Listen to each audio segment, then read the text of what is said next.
শিবকে দেবতা এবং অসুর উভয়ের দ্বারাই উপাসনা করা হয়। সর্বোচ্চ এবং সর্বনিম্ন প্রত্যেকের জন্য তিনিই দেবতা।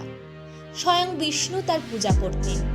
বিষ্ণু কিভাবে শিবের ভক্ত ছিলেন তা বর্ণনা করার জন্য একটি খুব সুন্দর কাহিনী রয়েছে। একবার বিষ্ণু শিবকে প্রতিশ্রুতি দিয়েছিলেন যে তিনি শিবকে 1008টি পদ্ম নিবেদন করবেন। তিনি পদ্ম ফুলের সন্ধানে গিয়েছিলেন এবং সারা বিশ্বে অনুসন্ধানের পরে তিনি মাত্র 1007টি পদ্ম ফুল দেখতে পান। একটি নিখোঁজ ছিল। তিনি এসে শিবের সামনে সবকিছু রাখলেন।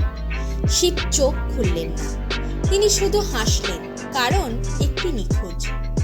তখন বিষ্ণু বললেন, আমি কমলা নয়না নামে পরিচিত, যার অর্থ পদ্ম চোখের ভগবান।